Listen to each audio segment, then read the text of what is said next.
अस्सलाम वालेकुम, welcome back to my channel. आज की वीडियो में हम बहुत ही अलग तरीके से कलेजी और पालक का सालन तैयार करेंगे। मुझे यकीन है कि आपने इस तरह की रेसिपी कभी ट्राई नहीं की होगी। तो चलिए वीडियो स्टार्ट करते हैं। ये हमने कलेजी ले ली है और ये हमारे पास कुछ इंग्रेडिएंट्स हैं जिनका हम यूज़ करेंगे।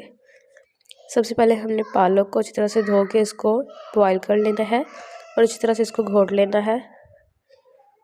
उसके बाद हम कढ़ाई में प्याज, लहसुन अदरक का पेस्ट, टमाटर, हरी मिर्च, कलेजी और 1 कप दूध और 1 कप पानी का यूज़ करें। नमक, मिर्च, हल्दी पाउडर ऐड करके मिक्स कर लेंगे और इसको 20 मिनट के लिए कुक होने के लिए रख देंगे अच्छी तरह से मीडियम फ्लेम पे। जी, इसके बाद हमारी कलेजी जो है पानी खुश्क हो चुका है, दूध भी खुश्क हो चुका है। इसको घी डाल के अच्छी तरह से हम भून लेंगे। इसी तरह से भूनने के बाद इसके अंदर हम दही ऐड करेंगे। दही को मिक्स कर लेंगे अच्छी तरह से। जब दही का पानी भी खुश्क हो जाएगा और घी छोड़ देगा, उसके बाद हम गरम मसाला और जीरा ऐड कर देंगे।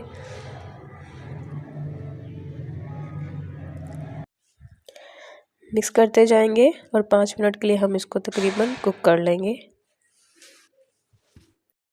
अब बॉयल की हुई पालक इसके अंदर ऐड कर देंगे।